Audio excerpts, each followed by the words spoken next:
Sorry, tell him I shoot some B-roll of this interview. I'm banging.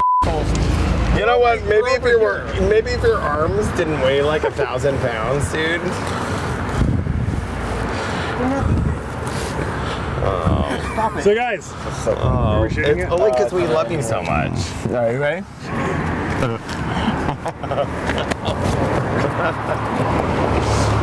So guys, tell us about what we just did. Yeah.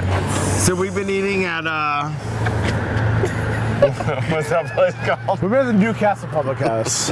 We didn't actually go to Damariscotta all day long, so whatever you thought you knew, you don't know. We're actually been in Newcastle and Nobleboro all day. Pig farms, pubs, breweries, meaderies, Oh yeah. Well, do you remember the time that you shouldn't have got us so drunk before the outro? I don't know. Me.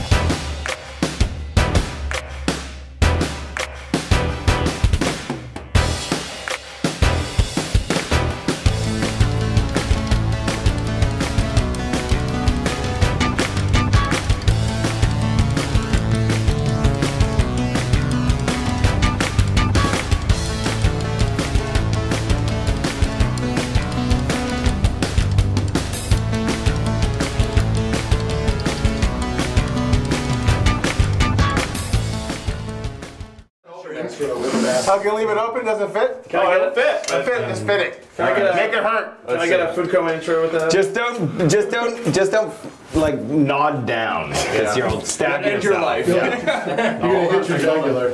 And then I'll be forced to be the star of the show. You look like a G.I. Joe character. I look like Cobra Commander. We need you outside, Aragon. All right. Ow, it hurts my larynx. How are you supposed to do battle in this? I feel like very limited. My periph is. I feel like I'd be just, if I was in battle, I'd be doing this the whole time. Just hope I hit something. Put it up. Hold it up. There we go. Well, now that I can see that I've won the battle, I did a good job, I guess. Thank God for this armor. You know, I mean, really at the end of the day, I guess the only reason nobody killed me as far as friendly fire was the flare. So thank God for that. No friendly fire today, just orcs in the little mail slot in my eyes. I just swung my axe and I killed them, and then they're dead, and now I'm apparently alive, so I win and I get to go again. Keep firing, assholes!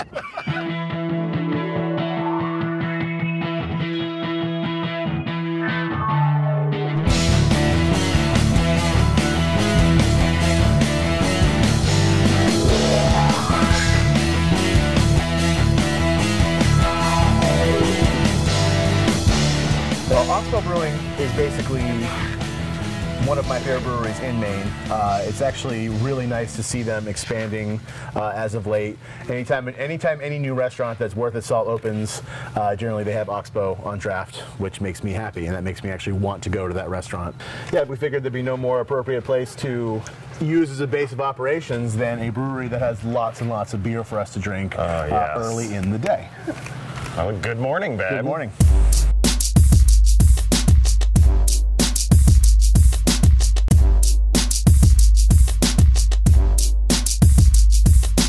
My name is Jeff Masland. I'm one of the owners and brewers here at Oxbow Brewing Company, and you are in Newcastle, Maine. We consider this an American farmhouse brewery, so we brew traditional Belgian farmhouse beers with a lot of American influence. Tim is going to pour you guys some incredible beers. We have some beers that we've made. We have beers out of the beer cellar. He's definitely going to show you guys a good time, and I think he's probably the one person I know who can drink as much as you guys. So joining us for the entire day of drinking and excess is Tim Adams, who's the brewmaster and owner here at Oxbow Brewing up here in Newcastle. Here we're going to be doing some beer drinking. I'm going to go through the portfolio of beers that we have available right now, and also thought it would be fun to bust a couple things out of the cellar and taste some beers. So we're going to sit around our beautiful table with our fancy furniture and drink beer.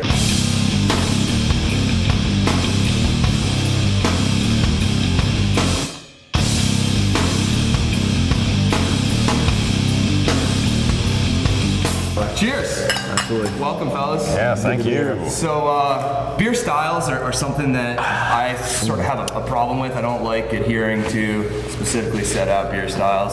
This one sort of takes inspiration from two beer styles, one being an English mild ale and the other being a traditional old school saison, both of which were beers, provision beers for farm workers. So light, low in alcohol, easy to drink, but high quality grains in there. You can just taste nutty bread, just real simple. I like this beer because you can drink it all day. It's got low alcohol. It's got a light flavor. So glass after glass after glass on a summer day. Even Joel can go glass after glass after glass and not get kidnapped by some random gay guy.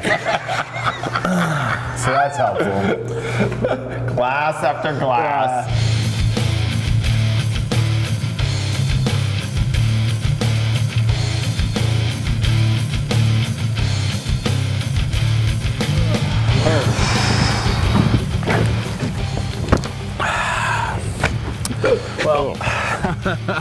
Well, Tim's in there filling up some growlers. We're getting ready to head on to the pig farm now. I'm full of beer. How are you doing? I'm getting there, babe.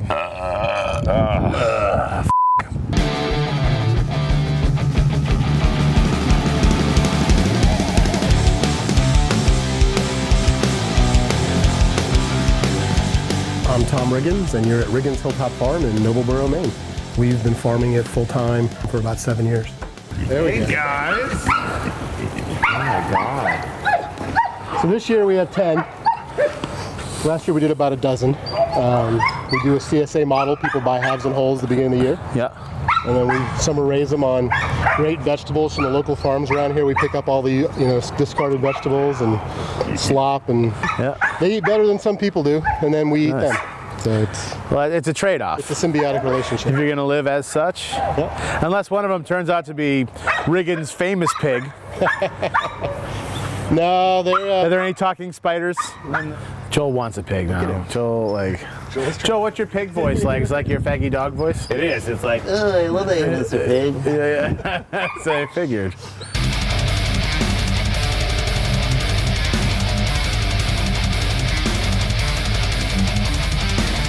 So that's fresh chorizo. Yeah. The smell of this makes me excited in ways I can't talk about with children present. So that's one of the services that we provide. Is anybody that buys a half or a whole from us, we help them make sausage and dry cured whenever. We make our own bacon, that kind of stuff. I have a smoker.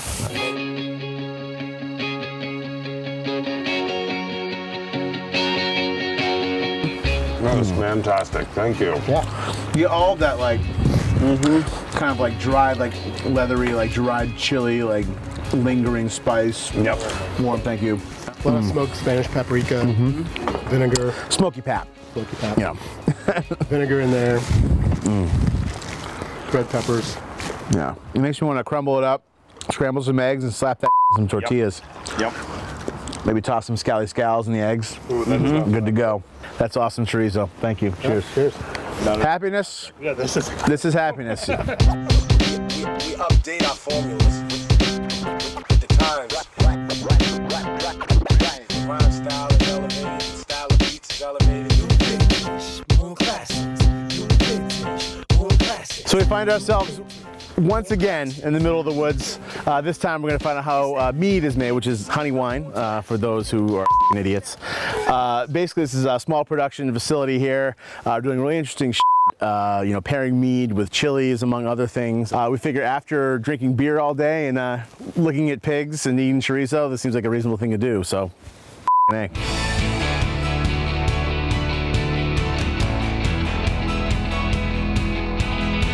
I'm Sean Bailey. This is the Fat Friar's Meadery, and we're in Newcastle, Maine. My wife and I tried mead at one of her town fests in Germany, and I discovered how good it was, and I decided to try to pursue making that. Bought a little bit of equipment, like a filtering machine, and the product just kept getting better and better, and then we thought, hey, maybe we should try to take this pro.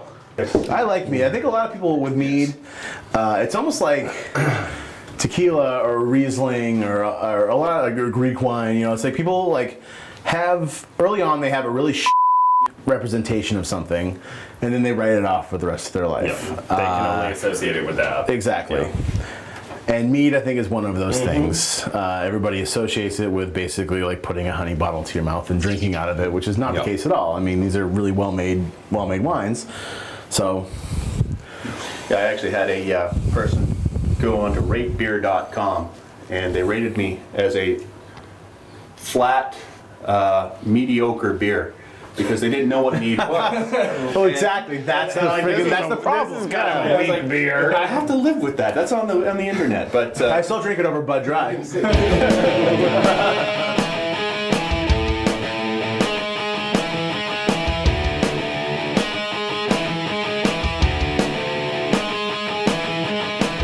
at the final destination. We're at the Newcastle Publick House.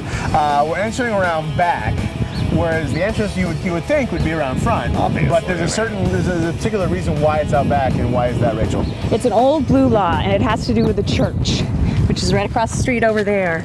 The entrance has to be 350 feet from the church. So that's why. How is this, 351? Exactly. Exactly. Yes. No, it's very close. It's very close. Yeah, see? I could tell there was a church nearby. My skin was burning. Yeah.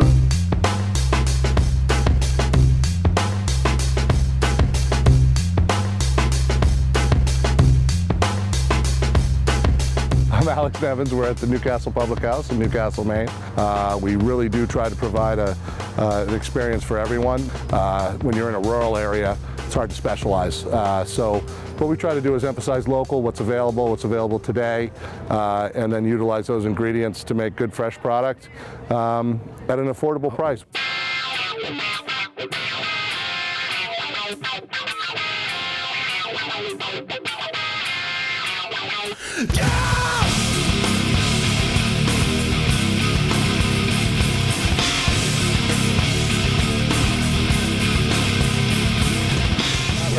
So the best oysters in the world,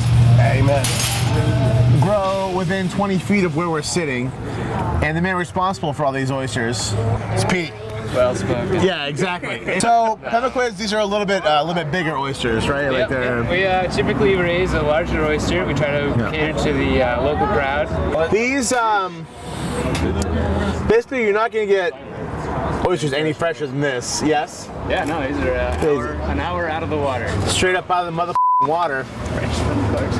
Hence, I don't think that they really need anything actually put in them. Personally, I think that when you're confronted with oysters this fresh and they're already in their own liquor, that's as good as it gets, babe. There's no cocktail.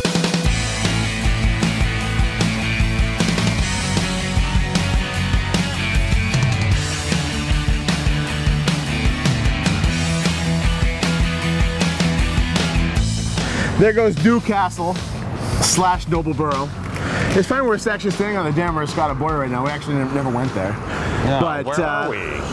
You know, I'm actually happy not having eaten as much as we normally do. It's funny, I actually feel really good. And just regular drunk rather than like food coma drunk. I just feel regular, like a regular guy. Is that so bad? Hey. Hey. One more time.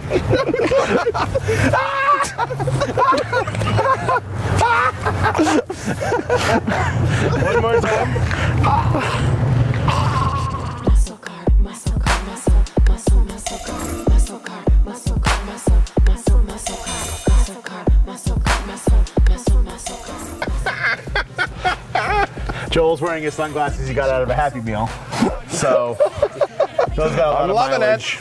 Yeah, he is loving it. I know that you're untruthful because your secret's safe with me. But how many keep it under lock and key? Knew that song wasn't playing and that you hit rewind so that when you pulled up. Well, cherry juice is good for the gout. It is. So it's an alcohol that's good for the gout. So I'll drink to that. And when you pulled up in your muscle car.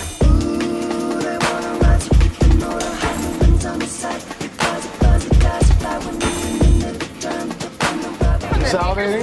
Absolutely. Because we felt that there was a niche in this town needed, which really hits home.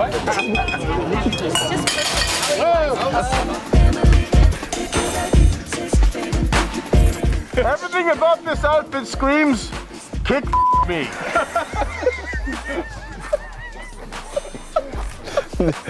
Am I supposed to kick him now?